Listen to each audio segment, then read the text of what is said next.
Olá novamente, bem-vindos ao The Power of Food, a edição especial de emergência do Simpósio Sangue na Guerra. Welcome everyone to this Power of Food, a special edition, streaming edition, emergency edition of our Symposium Sangue na Guerra. We'll speak in English now. We have two very distinguished guests, Miguel Poiares, Maduro, and Tim Jackson. And I'll introduce you to our dear friend, Alexandra Forbes. She's a columnist at Folha de São Paulo in Brazil and contributing editor for GQ Brazil as well. Alexandra has been writing about food for over 20 years. She's also co-founder of a very beautiful, interesting, touching social project, Refeitório Gastromotiva, in Rio, and she's moderating this talk. We'll be back in 30 seconds. Please stay there. Thank you very much.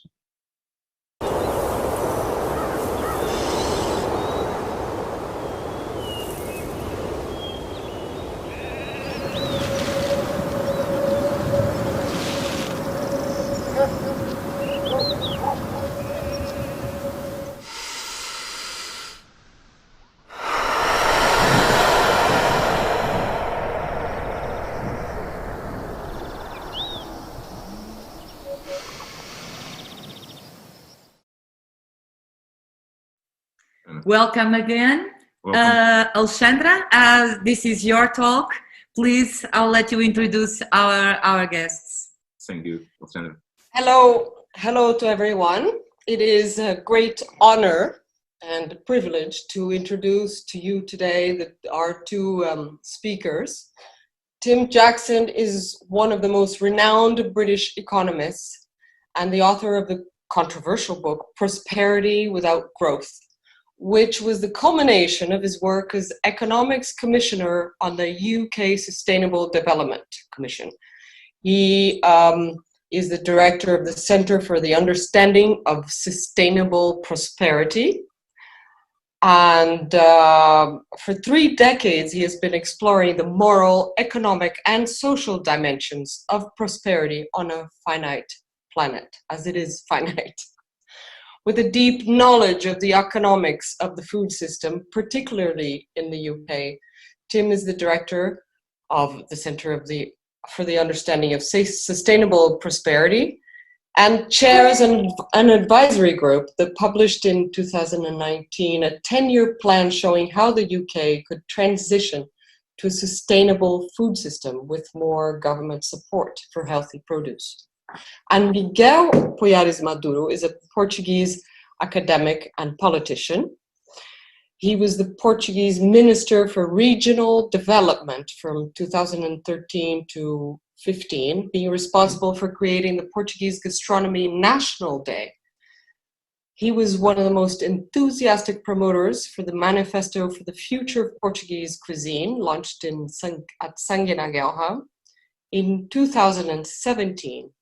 He's a former professor at the law department of the European University Institute, where he was the founding director of the Global Governance Program. That's a mouthful. And he's currently the director of the School of Transnational Governments at the European University Institute. Welcome to both of you. Hi. So I will let you get started with obviously the topic that is in everyone's minds, which is what's going to happen. What are we living? And obviously with a focus on the food and drink industry and the suppliers of the restaurants, etc. So, Miguel, if you'd like to kick it off. If you want me to, I can keep up. I think that perhaps we can start by saying that the only thing we are certain is how uncertain things are. So it becomes very hard to assess, review, and even foresee the future when we are before a crisis that is very hard to estimate when it will end. It doesn't depend on us. It doesn't depend on public policies. Basically, depend on whether or not there will be a solution, a medical solution to the crisis, to the health crisis, in terms of either vaccine or a medication.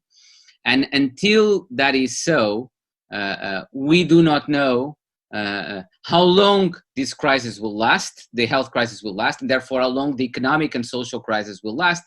And it becomes very hard to estimate, therefore, how much of the temporary costs that we have and how much of the changes that we are seeing will be only short-term and transitional and temporary changes, or will they be long-term changes?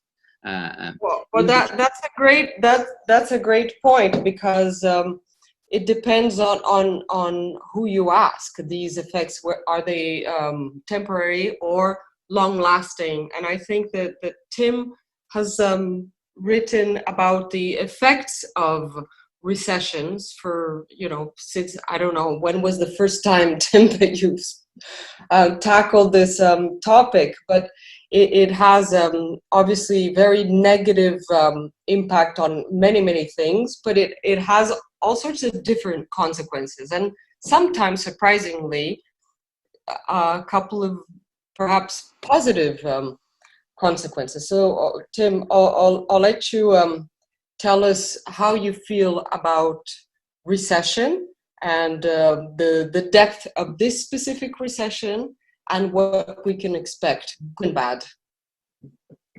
Yeah, I think what crisis has taught us in a way is that we don't really know how to manage an economy properly unless it's growing vigorously, and unfortunately growing vigorously is not only damaging to the environment, but it also created some of the systems that led to our exposure to this virus. In other words, we've driven ourselves into a situation where we've put ourselves in danger, and no one should underestimate the danger in terms of health and safety. And we've done it with an economy that now has come almost to a complete stop, and all of our understanding of the system and how the system works under these circumstances is very, very thin indeed, because for the last 50 or 60 years, we've been absolutely attached to the idea that an economy is something that grows, and our food system grows, and our diets grow, and the availability of different choices grows. And all of that is now beginning to have to be reconsidered. And that is a very, very challenging place to be. And there's no doubt about it that the challenge of actually making sure that people are able to feed themselves good quality food, and to live well, and to be healthy, and to be mentally healthy as well as physically healthy, all of that is a huge challenge for a system that just was not devised to work in this way. But as you said, there are some extraordinary things coming out of this, and we did a survey recently in the UK, asking people about their sense of the lockdown and them being in lockdown and the quality of life in lockdown. And 85% of them said that there were aspects of the lockdown that they might actually want to keep. The cleaner air and the safer environment, and the fewer cars on the road, and even sometimes the more time with their family, and the more time to do their own preparations for food and to engage in things that they enjoy. Now that's not to underestimate in any way at all that there are also huge challenges ahead, and those challenges are economic, they're challenges in the food system, and they're challenges actually for a long-term situation in which we may be faced with lockdown for longer than we're comfortable with. So that 85% of people who last week or the week before thought that it was there were some nice things about lockdown may not feel that way if it goes on for a few months. And will this survey be made public? Because it sounds fascinating. Yeah, it is public already. So, and you can find there's some coverage on it in some of the UK newspapers. And what is who did it? Was it the center that you direct? No, it was the commission that you mentioned, which incidentally I don't chair, but I am on the commission. It's the Food, Farming and Countryside Commission in the UK. Okay. But I'm assuming that that is, I mean, I'm speaking from France, where anecdotally we hear the same, that people are glad to be cooking, glad to have more time to spend with their families. They enjoy the traffic free streets when they do have to go to the pharmacy or to the bakery. And I'm sure that that's happening all over the world. It is a lot more visible in places like my hometown, unfortunately, Sao Paulo, where usually the air is so thick with pollution that now when I go, my eyes water, and New Delhi and all of that. But it's interesting to have a survey that proves that. But I would like to know from Miguel. Miguel, do you think that in Portugal as well, people have been seeing two sides of the coin, let's say, and also being appreciative of these surprising, pleasant consequences, let's say, of all this confinement? Sure, I think that there is aspects of this that people enjoy and appreciate, but I think we have to be very clear that overall the impact of this crisis is extremely negative. And I don't think we should underestimate that.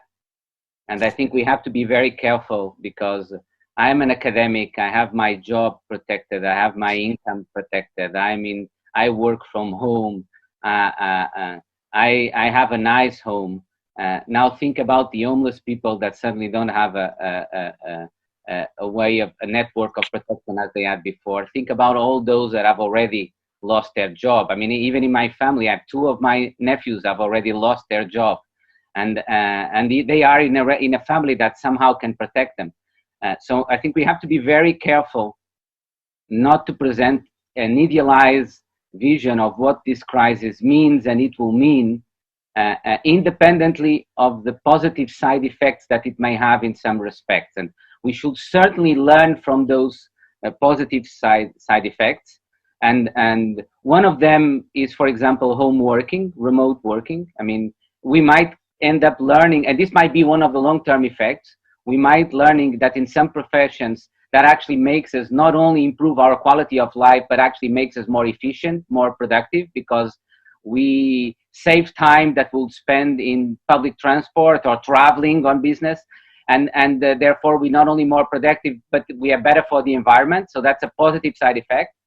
But we should not underestimate, for example, that the other side of remote working that we are seeing is the increasing number of companies that use the opportunity to actually replace the workers for artificial intelligence systems, for example. Digital companies are doing that. And so that will mean a loss of jobs too.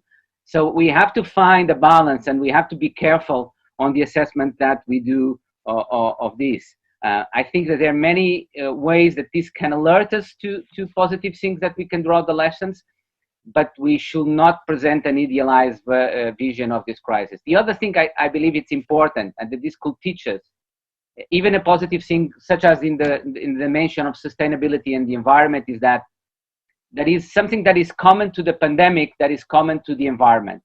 It is the extent, I'm not an economist like Tim, so I'm more concerned on how can we make the political system internalize better future risks. By definition, the political system, there's a reason why the political system has not been able to adopt the right measures in terms of fighting climate change, is because the costs in the short term that some of those measures will impose always take precedence over the long-term benefits, because future costs are underestimated in the political process. By definition, politicians don't think about that. And it's the same thing with the pandemic. Think what would have happened if governments would have been more preventive and would have acted faster. Probably would have a lower crisis now in terms of the pandemic. But if that would have meant to introduce lockdowns or costly measures 4 or 5 months ago, they will be very hard to be accepted by our public opinions, very hard. So Exactly. So don't you agree that when things are extremely bad, suddenly costs that politicians weren't willing to take, all of a sudden they wake up and say, oh my goodness, now I have to do this. I think that Tim has been talking about this for years. People have been have asked him about his frustration of having said something decades ago that really has taken this long for politicians really to not only listen, of course they know about this, but actually to start moving towards that. And sometimes it takes a punch in the face, don't you think, Tim?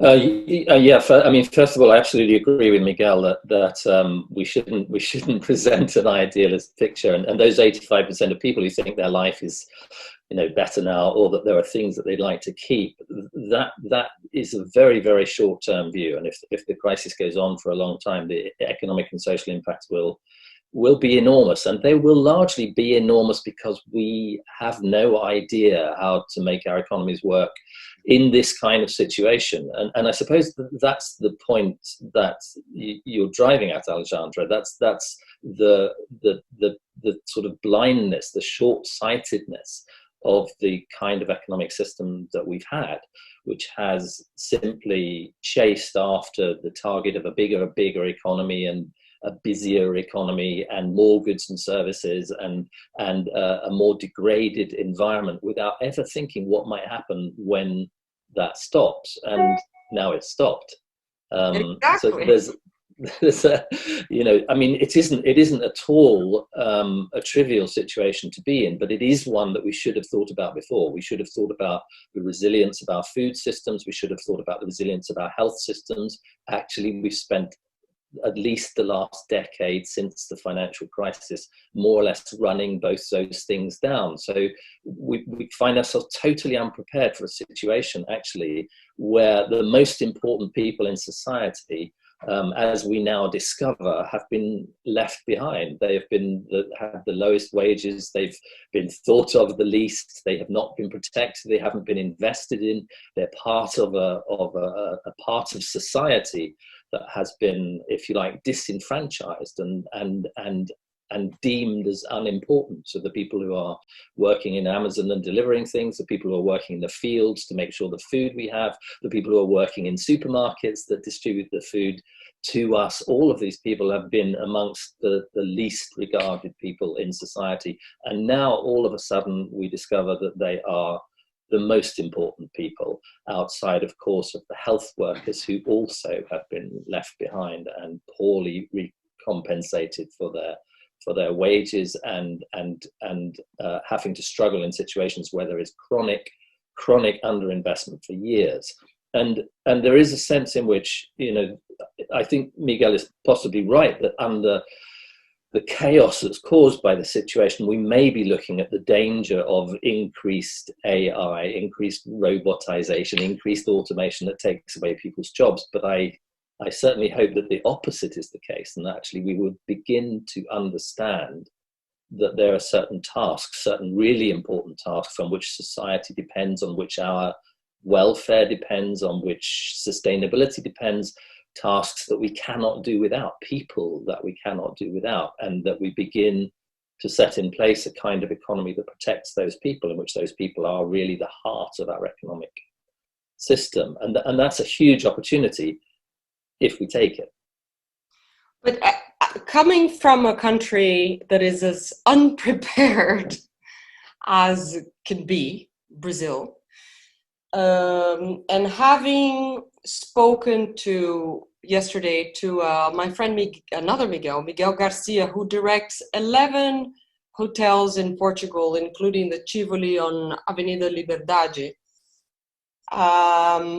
he's fired nobody because of a mixture of the Portuguese government paying a part of the wages, 30%, and then he pays 30%.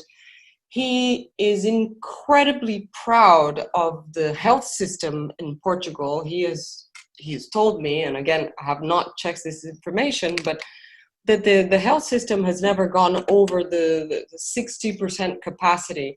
And as a Brazilian, my heart is bleeding. I literally cry every day. I really do, because this was such an announced tragedy, and São Paulo is on its way to becoming the next New York. And so I'm sorry if when you speak of being unprepared, the person from the underdeveloped country, or developing, or whatever you want to call it, because it is rich, but messy, disorganized, I look at you two as representatives and citizens and influencers of great nations that have dealt with the crisis, especially Portugal, sorry, Tim, but in exemplary ways and with safety nets. And so my next question to you is, don't you see countries like my own, where there was already a gap between Brazil and Portugal and the UK and all the other nations of Europe? I see this gap widening because of this pandemic. We're so incredibly disorganized. I don't even want to get into politics. It's shameful. And is this going to make things worse in terms of the gap between developed, undeveloped? Access to information, not access to information, ability to shower, to me, or not ability. is that question addressed to me, Alexandra, or Tim, or both? Well, to both of you, because both of you are very qualified to answer it. So I can start, and the easy answer, it's fairly obvious, is yes. It's going to, unfortunately, it's going to increase asymmetries, and it's going to increase the gap between more developed and less developed countries throughout the world. Before explaining that, let me also just make one final point that links with the restaurant industry and with the gastronomic world regarding what we were discussed before.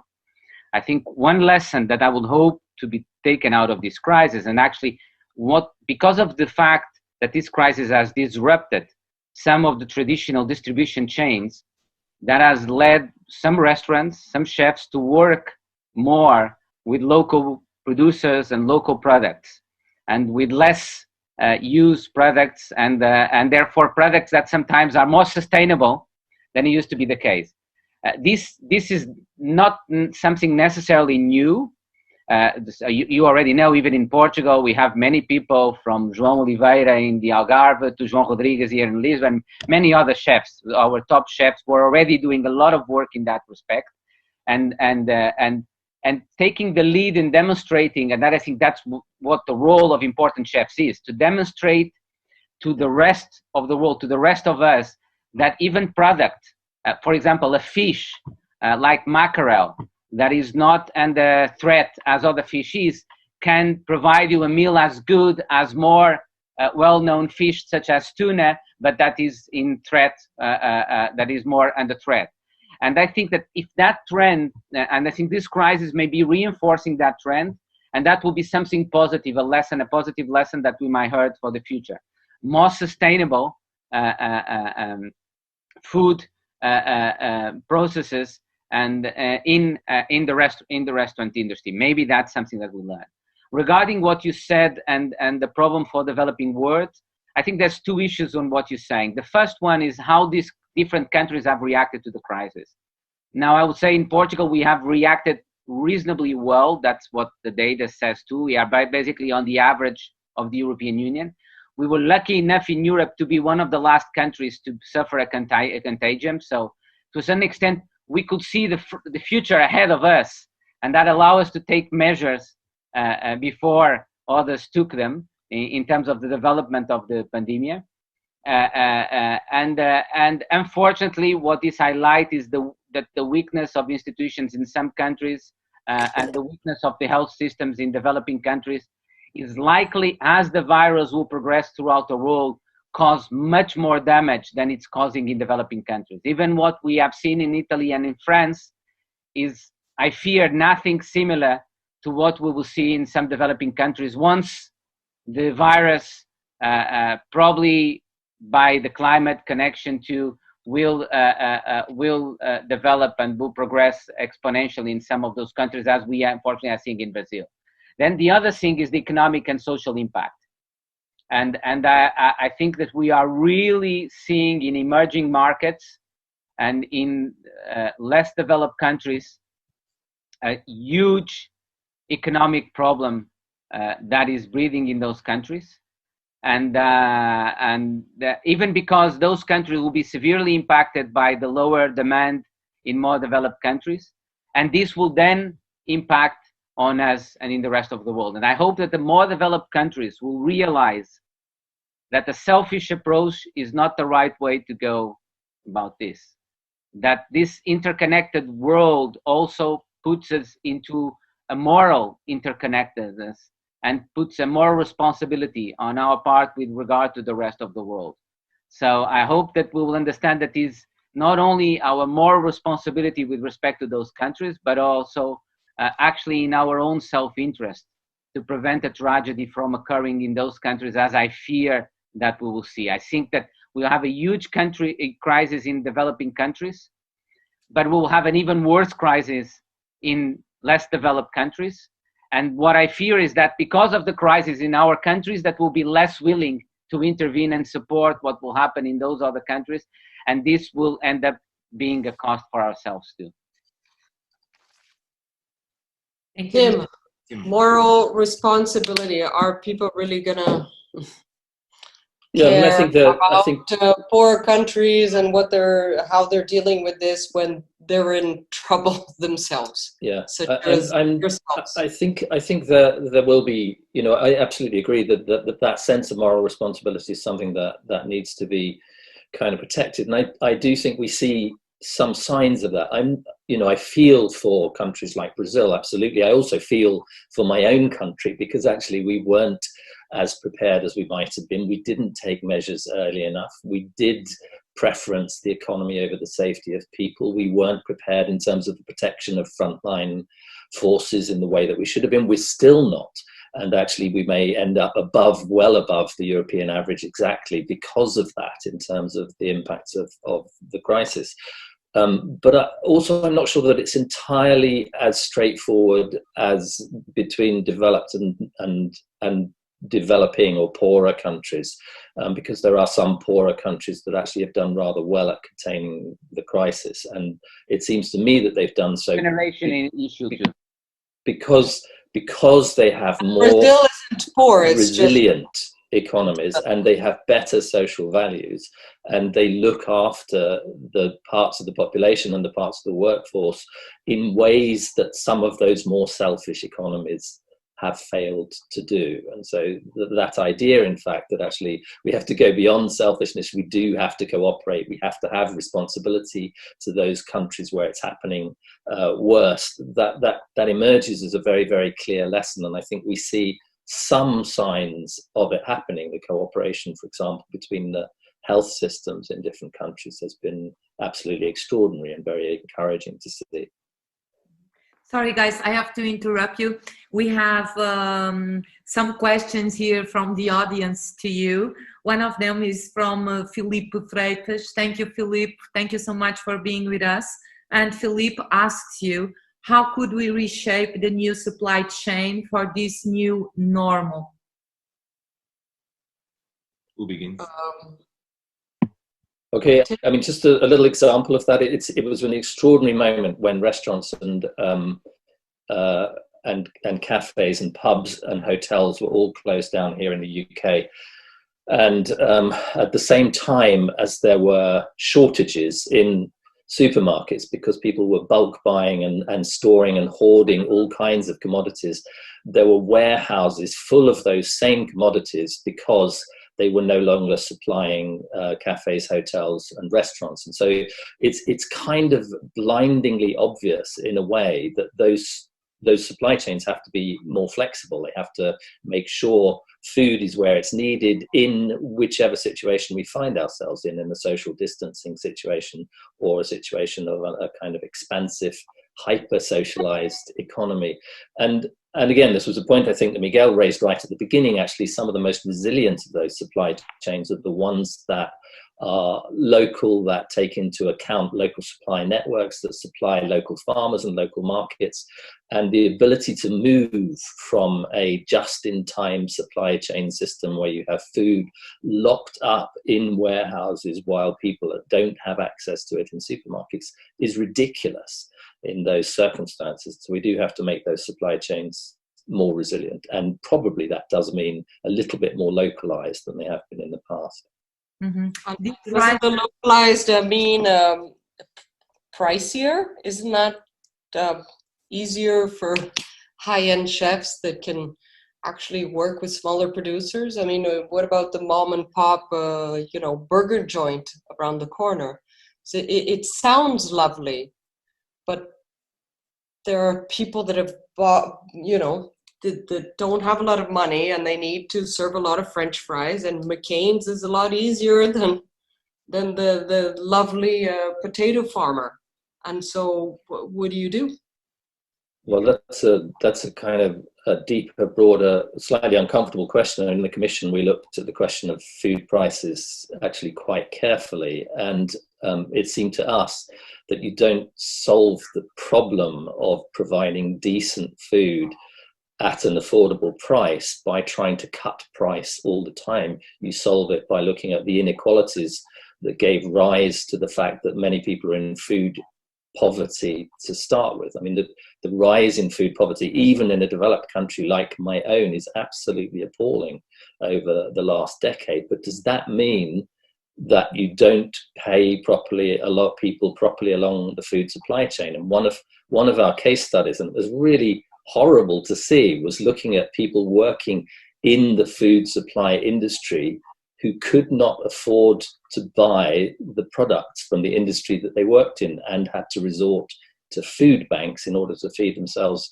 and their families. I mean, you don't solve that by making food cheaper and cheaper. You solve it by making fair supply chains fairer and fairer. Mm-hmm. This was Can I just make 3 quick points on this, if you allow me? So the first one, I think that there will be a reinforcement of the going local approach, but I don't think that's a miracle solution. And as Alexandra has said, we can't expect the entire economy to be based and the entire restaurants to be based on everybody having their own garden and harvesting their products. It won't happen like that. But what I think it's more important, the going local, in my view, should be more a product of going seasonal. That's the right thing that we need.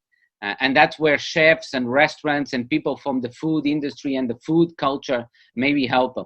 If we go seasonal, then we will have a more sustainable, environmental, responsible agriculture, farming industry.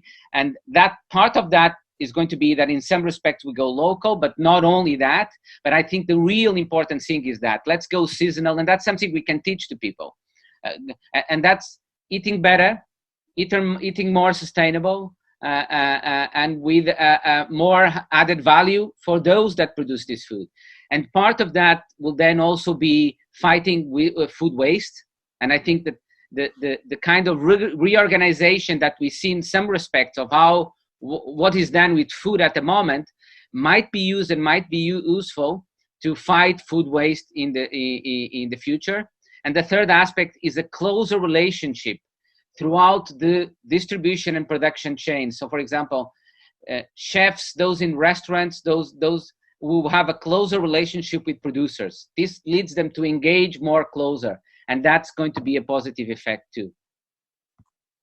Hopefully. Like a fairy tale world to me. No, but that's what I said, hopefully in the end. And this is coming from someone that's opened a social project in Rio to fight food waste, and that is about to broke. So I don't know. It all sounds lovely. I just don't know how exactly this education is gonna come about and how people are gonna suddenly become nicer and think more about the environment and want to eat more seasonal. I started with the very there's another question. I had to give a little bit of a positive spin too. Yes, I know. Journalists are terrible realists and maybe even considered pessimists. Yeah, But I don't think it's necessarily. Paulo. I'm not sure that it's necessarily a question of people suddenly becoming nicer and all of these ideal things happen. That people are people, but I do think there are going to be lessons which show that the more resilient places will be those who have made some of these changes, and that will be a real impetus in the future to change economic systems in ways that allow us to deal with crises like this in more human ways, and that's, in some sense, that's the most we can ask for, I think. Mm-hmm. We have a lot of questions here for you. You have more 10 minutes. I'm not going to read them because actually you have been answering those questions. I hope people is hearing us, like Jorge Raiado. He's a salt producer from the south of Portugal. He was asking what is going to happen with the food distribution worldwide. Local are still producing for €1.50 wage a day, so food is sold in Europe for high prices when those workers are just are on the limit to survive. So thank you, Jorge Raiado. Thank you for being there. Jorge is a great supporter of Sangue na Garrafa as well, great friend. Do you think this will change? Because people want to get better and suddenly better and only with good feelings and with ethicals and moral or whatever. Well, Miguel will definitely be able to answer that one. Definitely, he probably even knows this salt producer. I'm a great fan. To be able to answer that is impossible. I don't think anyone knows for sure what's going to happen in that respect. But I can say that there will be two opposing pools. Okay. One will be towards that is to value more those kind of work, value more the producers, and the resilience, because the resilience of that proximity and those distribution chains will be visible, and therefore it will be valuable. But the other one pool that we cannot forget is linked with something that Alessandra was saying before, is that we will have many more unemployed people throughout the world. We'll have huge cuts in income of many people, and this will put pressure for food to be even cheaper. Okay. So we cannot underestimate that, and therefore it would be nice to think that we could have more expensive products and generalize those expensive products, and therefore through those expensive products also pay better to people throughout the chain of production and distribution of those goods. But on the other hand, there will be a very strong pull to provide fast, large scale, low cost, low price products to a lot of people that will be out of job and with much lower income. So we have to be able to find a way, and it's not going to be easy, to rebuild this economy in a way that that is able to protect socially these people and to protect the social catastrophe, while trying to have a better economy in the future, an economy that has a better distribution of income throughout the production chain, an economy that values better certain types of products, seasonal products, the quality of the products, and that also means a higher cost. So it's not going to be an easy balance to achieve. Mm-hmm. Okay. More 5 minutes for Tim? Yeah. We have to go then. Yeah, Tim, more 5 minutes? No, of course it's not going to be an easy balance, but actually I think we have to recognize that we're in the middle of what is an ethical dilemma. It isn't just an economic dilemma. So the question of whether you can pay people the right amount along a supply chain is both an ethical and moral question, as well as an economic question, and it depends very much on what your perspective is. So we've been driven by a form of capitalism which tends to reward the owners of capital and punish the people who work in the supply chain in ways that are totally inequitable. We didn't need the crisis, really, to tell us that that's what was going on, that there were poor people in food supply chains who couldn't afford to eat is a kind of moral outrage in the 21st century. And so there are solutions to that as well, which which are, you know, surprising in some ways, as long as we are prepared to let go our assumptions of what a 21st century capitalist economy looks like. And in a sense, that's exactly what the pandemic has done. It's forced us to look outside the model that has created all of those inequalities, all of those imbalances, all of that lack of resilience. And it's allowed us to see actually that that system does not work. It doesn't work for people, it doesn't work for planet, it doesn't work for the economy, and it certainly doesn't work when we have a shock such as this one coming along. And when we begin to look outside the box, actually we find solutions that are much less about protecting the returns to capital and much more about protecting the quality of people's lives. And that means more equitable supply chains, it means more resilient employment, it means governments taking a more social stance. And I do understand entirely that there are governments where that isn't at the moment happening, and yours, Alexandra, in Portugal is one, and unfortunately mine is another. But actually I think it will become very, very clear over time that the places where social resilience is protected, people's livelihoods are protected, where the health statistics are better, are those countries which are less capitalistic and more concerned with the conditions of life for ordinary people. And that is a lesson to those countries that fail to understand it. That's not an easy lesson for them. There will be hardship. There will be extraordinary hardship in the places that fail to understand that lesson. And there will be also bright lights of change in the countries and the places that do begin to understand it. Mm-hmm. Thank you so much, guys. I think we have to finish our conversation. Me and Paulo, we want to thank you all. Sandra, thank you so much for moderating the invitation. This debate. Team, Miguel, please stay there. We'll be back. The Power of Food will be back at 2:30 Lisbon time. We'll be back with the Spanish Armada, let's say it, with Chef Juan Roca and Doni Aduriz, the Portuguese well-known André Magalhães, and our dearest friend, João Vengurovius, who wrote a beautiful book about chefs. Stay with us, don't go anywhere. We'll be back at 2:30. Thank you so much to all of you. Tim, when you come to Lisbon, let us know. We will join Miguel also to eat some seafood or something like that. I look forward to that. And drink a beer after. Thank you all so much. Thank you so much for the invitation. Nice to meet you. Thank you all. Alexandra. Thank you, guys. We'll be back at 2:30. Don't forget, with Juan Roca and Doni Aduriz, André Magalhães, and João Vengurovius. Thank you all so much. Thank you, guys.